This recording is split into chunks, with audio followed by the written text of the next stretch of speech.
Hello and welcome to the Capitol Report. I'm your host, Steve Lance. Here are some of the stories we're covering for you today. President Joe Biden visited Louisiana to survey the damage from Hurricane Ida. The massive flooding has killed dozens of people as it made its way up north. With American troops fully withdrawn from Afghanistan and the dust of the evacuation still settling, we speak to a former Marine Corps intelligence officer to get his take. Two of the largest federal welfare programs are running out of money, and Congress has no solutions to replenish them. This as both chambers of Congress have just approved a massive budget bill that expands Medicare coverage, what experts say might be a solution. President Joe Biden visited Louisiana today to survey damage from Hurricane Ida. Well, look, folks, this storm has been incredible, not only here, but all the way up the East Coast. And I promise we're going to have your backs till this gets done. Biden met with state and local leaders from communities that were hit. Biden noted on Thursday that Ida was the fifth largest hurricane in history. He prompted the National Weather Service to issue a first-ever flood emergency for New York City and parts of Long Island.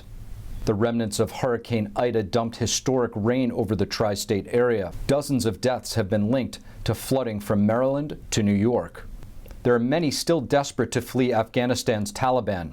Qatar's top diplomat said Thursday that experts are racing to reopen Kabul's airport, but warned it was not clear when flights would resume. Of the approximately 40,000 people we've admitted to the United States, approximately 13% have been U.S. citizens. Some Afghan refugees fleeing the Taliban arrived at Dulles Airport Thursday. Homeland Security Secretary Mayorkas was briefed by officials at the airport. Non-citizens arriving from Afghanistan are being taken to the Dulles Expo Center in Chantilly, Virginia, for processing. Then they are taken to one of several military bases responsible for resettling tens of thousands of Afghan refugees. Many of these refugees do not have valid immigration status. 3 of the military bases handling the processing are in Virginia. The United States has completely removed all soldiers from Afghanistan, and the Taliban is now in control of the country. We sat down with retired Marine Corps Lieutenant Colonel Grant Newsham to discuss the evacuation and the potential fallout. Grant Newsham, Center for Security Policy and One Korea Network. Thank you so much for joining us on the Capitol Report. No, pleasure to be here. Thanks for inviting me. Now, Grant, you were a former Marine Corps colonel. You were also worked and served in the United States Department of State. When it comes to the situation we've watched unfold in Afghanistan and the tragic loss of so many, what do you think went wrong? Was it an intelligence failure, or what exactly do you see? Well, it was partly a failure of intelligence, but I think even more than that, it was a failure of performance by the Biden administration and also by, I would have to say, the top levels of the U.S. military. This was something that should have been foreseen, what would happen if they sort of pulled out of Afghanistan so precipitously. And it should be no surprise. And also the state of the Afghan military shouldn't be any surprise to anyone that it folded as fast as it did. And that's when, once they saw that the Americans were going to leave, that the demoralization set in. And there's a psychological aspect to any military, and particularly one like the Afghan military. And once the Americans started slipping away in the night, as they did at Bagram Air Base, and started pulling out funding for the contractors who kept the Afghan Air Force flying, that sort of feeling and fear spreads like wildfire throughout the Afghan forces. And it's no surprise that it collapsed the way it did. Now, Grant, you were head of intelligence for the Marines in the Pacific, I believe. That's right. Yeah, I was the reserve head of intelligence. So I sort of backed up the active duty guy, and I would come in on active duty to fill in. So that's what I did for several years. So from your perspective, how could this have been handled differently for a better outcome? Well, the first thing they should have done was they shouldn't have been in such a rush for the exit. Sometimes it's a very small investment, sort of like buying insurance, just to keep a small number of Americans in Afghanistan. And also there were Allied forces there too. That gets overlooked. Just keep them there and keep the contractors funded, the people who provide the support, particularly which keeps the Afghan Air Force going. And it's that air power which gave the Afghan military an advantage, and also gave the Americans the advantage when we were there. And that should have been done. A very small investment in manpower. Stop spending so much money on Afghanistan, but just keep it at a reasonable level. Keep this sort of equilibrium going there, and gradually wean Afghanistan off of American money and foreign money, and gradually wean ourselves off of Afghanistan. But it's 2,500 troops isn't very many. Plus, nobody had been killed in combat operations in something like February 2020. Over 18 months, I believe. Something like that. And, keep in mind as well that we have American troops are in Germany. They've been there since World War II. They've been there in Korea. Now, there's been a lot of talk about the Taliban 2.0. A lot of high-ranking generals that report directly to the president, referring to this the Taliban in a legitimate way as a strategic partner now, in some sense.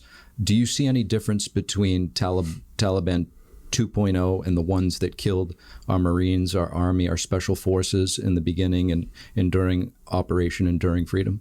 No. And I would say that this has got to be one of the stupidest things I've ever heard. It's maybe not surprising that it comes from people who have not produced in Afghanistan. One thing you notice about that entire 20-year war is that nobody was ever censured or relieved or otherwise punished for not producing on the battlefield. And you'd compare that to World War II, where it was within 6 months of the start of the war, most of the generals that were there weren't around anymore. Instead, it was end-of-tour awards and upwards promotions. So these are people who have ultimately failed, are now trying to pull this sort of nonsense, claiming the Taliban is different. And if there's any idea that it's a strategic partner that we can work with, they need to go back and really, I think, rethink things. But this is something about, I cannot think of a single positive thing to say about that idea. Grant, let me ask you this final question. From your perspective, is it too late to reverse course? Is there a way out of this that will change the trajectory that we're seeing right now? Oh, sure. I think that's doable, and it's not even that hard. But it does take some leadership. There's political leadership at the military level to, as I said, right things, to get to turn things around. And it requires really somebody to come along, explain clearly what has happened and what we're going to do about it. And that requires a new class of leaders actually in the military. Now, people you have running the place, unfortunately, are the ones who did not succeed. I've always said, actually, about Afghanistan, and I'll be very clear about it, that what has happened is not the fault of U.S. troops or the officers at the lower levels. And they did splendidly. And they did everything that was asked of them and more, and they never complained. But they, unfortunately, were not led by the best people. And there's no other in the military. Either you produce or you don't. Either you win or you don't. And otherwise, you end up being like the Army of Northern Virginia Veterans Association in about 1880, talking about how you whoop them Yankees, but you lost the war.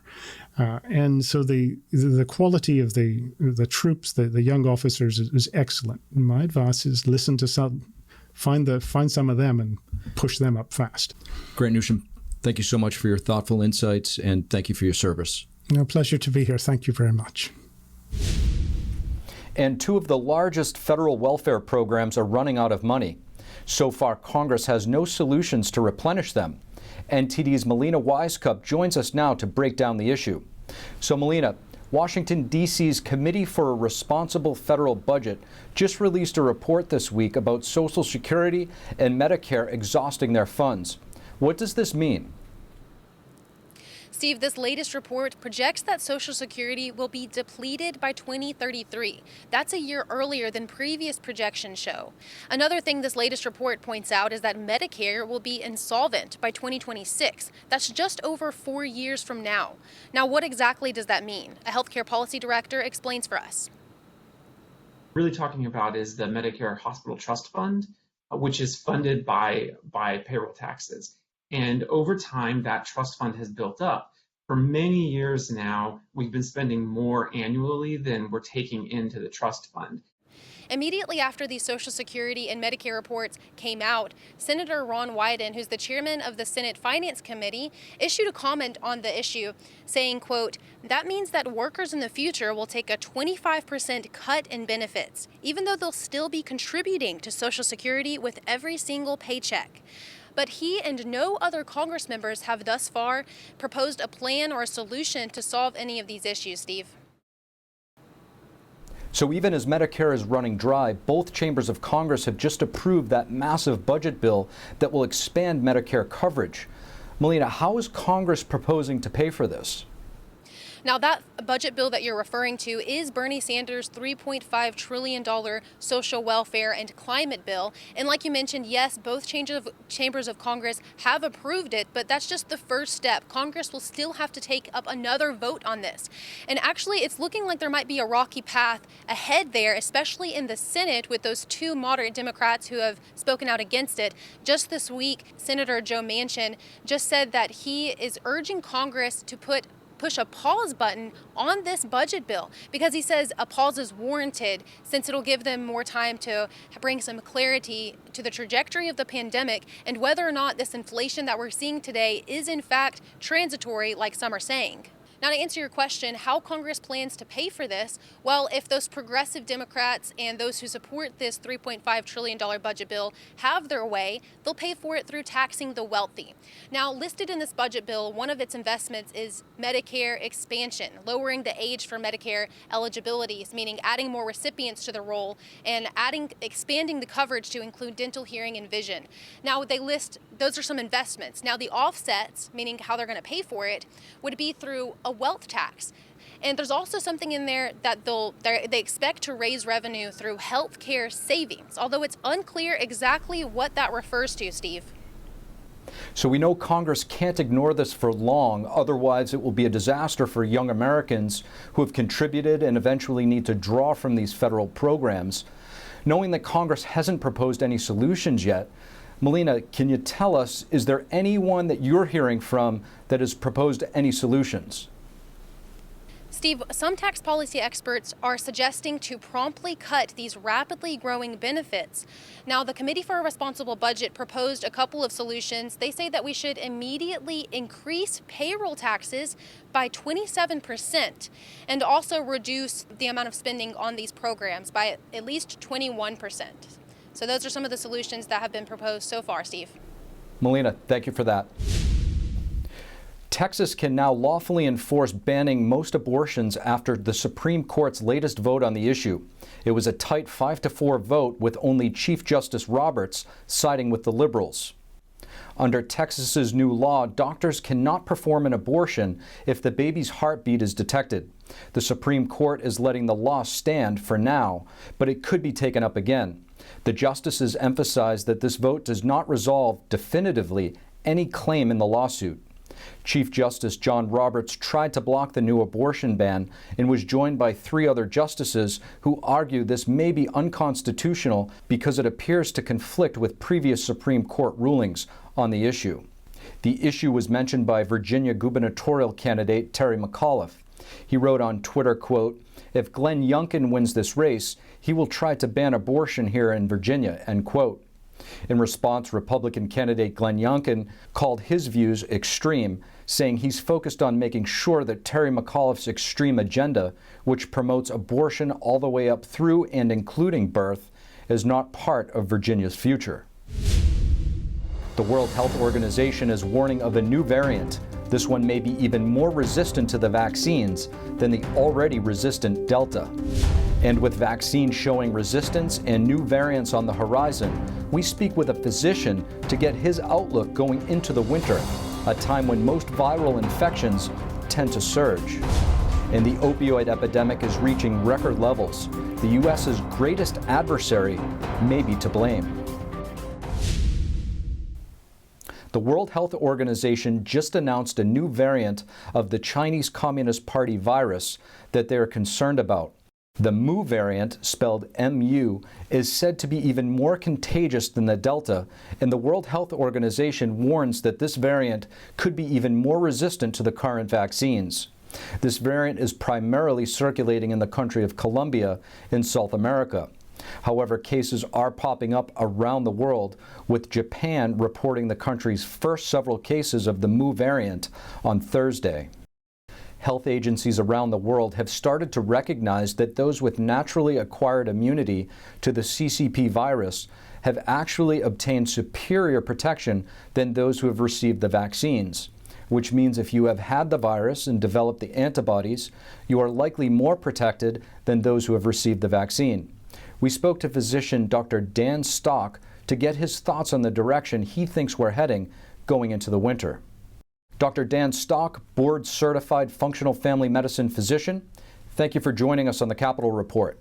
Thanks for having me on, Steve. Now, Dr. Stock, you've been very outspoken and you've raised questions about the vaccine's effectiveness. Now, there's already data showing the effectiveness of the vaccines are decreasing, and the CDC is recommending an additional dose, and some people are considering a booster. Do you think this will turn into annual shots, and will this be a good answer for the long term? Well, no one knows with great certainty, but I think the fears that have to be raised is actually the wrong thing to do as a booster. All of the evidence suggests that what's developing is a condition called antibody-dependent enhancement, where we actually make the immune system fight the virus wrong. That's why we're seeing 250 times the amount of viral shedding in the nasal passages of the vaccinated. At least in countries that count the number of infections the right way, like Israel, we're seeing the majority of people hospitalized or vaccinated. And it explains why we're having a breakout in the middle of the summer. And if we're correct that this is antibody-dependent enhancement, then the worst thing to do is to give a booster. The best you could hope for in that situation is that the immune system will become dependent on the booster. There may be a way to get somebody so they don't need it anymore, but almost like with a heroin hit, you would expect with each successive booster, you get less of a benefit and a further dysregulation of the immune system. Now, why do you think that we're seeing such a rise in cases and an outbreak? As you've mentioned before, in the middle of summertime, when vitamin D levels are at the highest, and you would expect the cases to be the lowest, even with so many vaccinations already taking place. Well, it's because the vaccinations are probably causing the problem through antibody-dependent enhancement. After all, it was seen in the animal trials with SARS and MERS coronavirus vaccines using 4 different methodologies of vaccine. And when you understand what makes a pathogen amenable to vaccination, coronavirus really isn't one that's very amenable to it. So anybody who was gambling on this would have gambled that, hey, you really needed to have had the studies done, followed out for at least 2 years to make sure we weren't going to get antibody-dependent enhancement. If that's really what's going on, it's by far the best guess in my opinion, and it's not just my opinion that's what's going on, then the vaccine is actually causing the problem. Because it makes the immune system fight wrong, it actually allows the virus to replicate unchecked in the respiratory tissue, so they shed more and more and more virus. They get sick themselves, but they also then start taking down the people around them. In contradistinction, it's been noted in the study just published on Friday that the people who have recovered from some other variant, their immunity to COVID-19 is still very good, 6 to 13 times, depending on how long ago they were infected. So the argument that the Delta variant is just so different from Alpha, the immune system doesn't recognize it, can't be true. Those who've already recovered from Alpha are still having great immunity to this, which means that it's got to be an immune system dysregulation, where the immune system is actually recognizing the pathogen but doing all the wrong things, and that's what ADE is. Now, when it comes to natural immunity and those who've already contracted the virus and now have the antibodies, are they just as protected, in your opinion, as those who have been vaccinated? Well, according to the research out of Israel, no, they're better. If they were infected, I think it was in the last 6 months, they have 13 times the protection of a vaccinated individual. If they were in the last year and 6 months, they have about 6 times the greater immunity than a vaccinated individual. And that's not just biochemical data. That's based upon risk of developing symptoms, having a positive test, ending up in the hospital. So no, this is the nature of ADE, is that it actually makes the immune system fight wrong. We saw it with the vaccine and respiratory syncytial virus. I just found out recently they did a trial in dengue virus, did the same thing. We saw it in all the animal trials. That's the nature of ADE, is it actually makes your immune system worse than if you just went on your own and got infected. And that appears to be what's developing. I've always wanted people to understand this is not a question of vaccine versus nothing.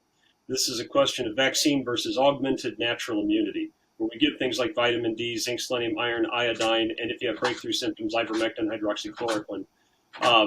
That strategy, I think, if anybody has studied the research on both strategies, just clearly superior to have augmented natural immunity than try this vaccine, or any of these vaccines for COVID-19. Dr. Dan Stock, thank you for joining us. You're very welcome. Thanks for your time. And the FDA is reporting that the director and deputy director of the Office of Vaccines Research and Review will step down this fall. The announcement comes at a particularly crucial moment as regulators are weighing boosters and vaccinations for children. The Department of Education is investigating state limits on mask mandates. They say that the policies might discriminate against children with disabilities by cutting off their access to a safe place for learning. The department is going after 5 states, Iowa, Oklahoma, South Carolina, Tennessee, and Utah, all of which have limited or banned mask mandates in public schools. At the same time, you have Dr. Anthony Fauci calling for mandatory vaccinations for children.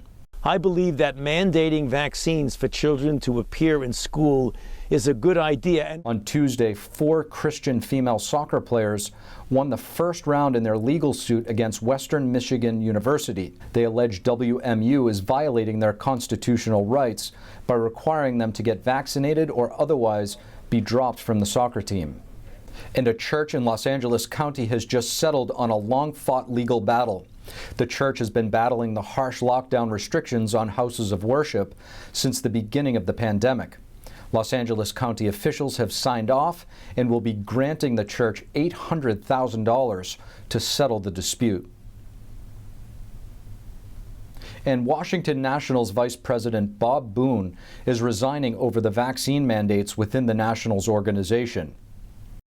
The Nationals required employees to provide proof of vaccination by August 26th or apply for an exemption. An anonymous source told the Associated Press that Bob Boone will be resigning rather than complying with the vaccine mandate. Bob Boone is 73 years old and has been with the Nationals since 2004. Boone was a 4-time All-Star catcher during his 19-year Major League career. His son Aaron Boone is the manager of the New York Yankees. Amtrak wants to spend its funding from the $1 trillion infrastructure bill on more than 50 new routes. It looks like the bill will allocate $66 billion to passenger and freight projects, but the new routes will still be slower than traveling by car, sometimes up to 40% slower. Routes between major cities will have an average speed of roughly 50 miles per hour. By comparison, new trains in Europe and Asia have approached 200 miles per hour since the 1960s. Amtrak hasn't said why it's not proposing faster speeds on the new routes yet. The United States is offering a $5 million reward for information leading to the arrest of a Chinese national called Jin Zhang. Zhang is the head of a drug trafficking ring responsible for smuggling large quantities of illegal fentanyl into the United States. For a long time, the United States has been fighting opioid abuse among the population. For the most part, the most dangerous was heroin or the pharmaceutical drug OxyContin. These 2 opioids have attributed to most of the drug overdoses throughout the years. But there is a new drug that is even more lethal, and it is killing military-aged Americans at record levels. This drug is called fentanyl. Well, the Mexican cartels have formed a deadly partnership with the Chinese transnational criminals, and they're bombing our country with this chemical weapon called fentanyl. And the fentanyl is not only mixed in methamphetamine, heroin, and cocaine, but they're making fake pills. Retired DEA Agent Derek Maltz says that this fentanyl crisis can be traced back to the Chinese Communist Party, and that it is no coincidence that the tens of thousands of military-aged Americans that are dying from this lethal drug on a yearly basis originates from China. He says that China has indirectly killed thousands of Americans without firing off a single shot. China has an unrestricted warfare. America's an adversary. We're an economic powerhouse, and they're trying to destabilize our country in many ways. They're not dropping bombs. They're not sending the military on our streets, but they're killing our kids, and our kids are our future. So they know that the kids are actually going to go and join the military and be, executives out there in corporate America. And so what better way to take them out? And that's what's happening. According to a report by the New York Times, preliminary data from the CDC shows that last year in 2020, 93,000 people died of a drug overdose, which is a 30% increase from 2019. The fentanyl crisis is not slowing down and is actually gaining steam.